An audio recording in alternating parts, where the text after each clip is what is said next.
Hi everyone, this is Hauser. I'm recording What If Deku Was Killer Croc, Part 3. Um, this one's gonna be kind of boring. It's not gonna have much to do with the other What Ifs. I don't know how old I said Izuku was, but we're just gonna say I said he was 8, maybe 9. And we're gonna start off with him in prison, They have him in a lockup. He's been arrested for the murder of, like, 10 people, uh, and he's in jail, and he's walking around, and he's eating his food, and a prison riot happens, and now this prison riot is going on. Izuku's walking around, and Izuku is treated like an animal in this What If, because, everyone thinks he is. They don't know his quirk, they just know that he's an animal. And so one of the guards walks up and says, "Back to your cell, inmate." And Izuku turns around and drops his food and hits him over the head with the tray, sending him flying into a wall, knocking him out. And Izuku walks over to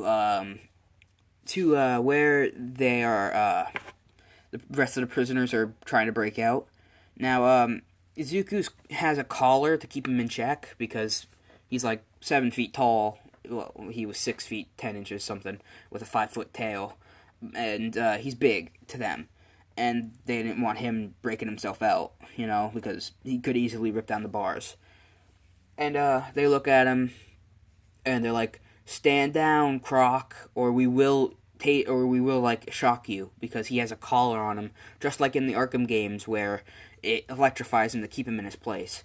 And he starts walking forward, and they start electrocuting him. And the rest of the prisoners see that they're the big gun, that the big guy was getting tased, so they intervened and they broke the taser part of it, the device that tases him. And then he rips his collar off, and they're all trying to break through the bars, and he walks over, pushing people out of the way, and he grabs the bars with his two hands and pulls it right off the hinges, and all the prisoners start running out, and they're like, "Killer Croc, Killer Croc," and they start like beating up prisoners. Not prisoners, guards. And one of the people's like, "Here, Croc, catch! It's your dinner!" And they slide the highest ranking officer there, the owner of the prison, or like the general or whatever, I don't know the terms, into the middle. And so what they did to Croc wasn't really humane. He's been in there for already a year, and he's pretty much the top dog in there. And they cut off his limbs, and his arms regrew and all that, because he has a healing factor. And they cut off his arms and tried to study how his healing factor worked to see if they could use it for people. And they treated him very badly. Like, they cut him, tortured him, all that. They always shocked him whenever he did something they didn't like. They basically made him their slave. And so he grabs the guy by the arm and his shoulder and rips his arm clean off. Well, not clean, but it tears off. And the prisoner's like, "Yeah, yeah!" And they're riding around him. And he bites down on the guard on his head, and then you hear and the guy's head is gone.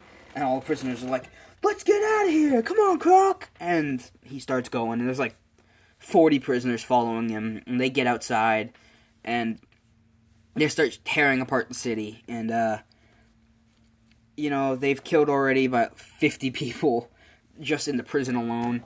And everyone's following Croc, he's the big gun, he's their leader, all that, like a prison pack.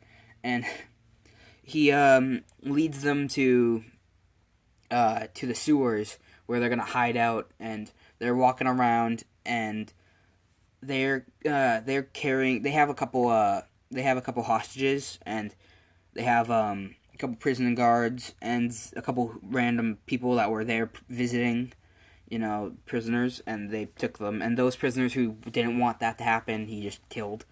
And Izuku's walking in the sewers with the prisoners, and he's talking to one of the security guards who, they're trying to get to the sewers right now. They haven't gotten there yet. And he's talking to the prisoner guard who's he's threatening to kill if he doesn't lead them to where they can get out. And he leads them right to a sewer, and they all go down, and all 40 of them, plus the 5 hostages and Croc, so 46 people walk through the sewers together. When, actually, no, Croc went there at age, so this is going to be a little bit of a change in something I accidentally said earlier. Croc's been there since he was 8, and now he's 10, so 2 years. He hasn't been there, so he's been there 2 years, not 1 year. And, he's been the top dog for there.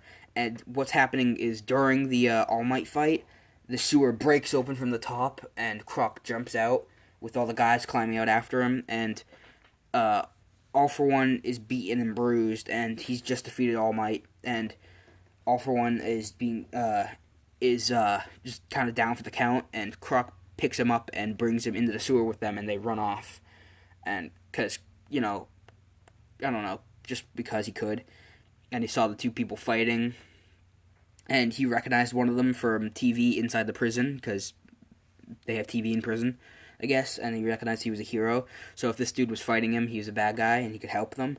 So he brings him down, and they start walking, and All For One wakes up, and he's confused on why they're helping him, and he goes, because we're bad guys too, and all the prisoners are like, yeah, we are, and we follow our man Croc here, anywhere. And he's like, do you have a place we can hide out? And he goes, yeah, where are we? And he goes, in the sewers. We literally just left the block you were on. And he goes, alright. And he uses one of his quirks that allows him to, like, map the city. We'll just say he has one of those, and allows him to have, like, a full map of the world. And he's mapping it through the sewers, and he's leading them there.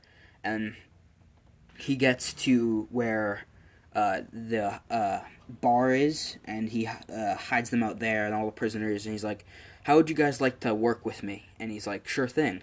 And Croc's like, yeah, whatever. And they're like, we'll follow Croc anywhere. If Croc agrees, we go. And he's like, yeah, alright, sure. And so, that all happens. And so I'm going to leave this off after this. So here we go. Croc is training the men. So Croc is training people how to Croc is teaching them who have quirks. So they're being taught. So Croc is learning how to use his quirk better. So is them. So All For One is teaching them how their quirks work better and how to use them properly. So now he already has like 40. He has we'll just say is 50 people. 51 kind of Croc. They killed all the hostages and the prison guards. They killed all of them. And they have just the 50 people and Croc. And they all joined. So now they are at the, 5 years before the USJ incident, they already have a group of 50 men willing to work with Croc. And they're all as skilled as Shigaraki is, because they've been training for 5 years. I'm going to leave that off there. In the next video, part 4, we'll try doing the USJ attack. Bye, everyone. I almost said Croc leaving out. Hauser, have a good day. Hauser's leaving the building. I am going to go make myself some dinner. This is my 4th video recording. And the other video should be up soon. I hope you guys have a good day. Be safe. Hauser out.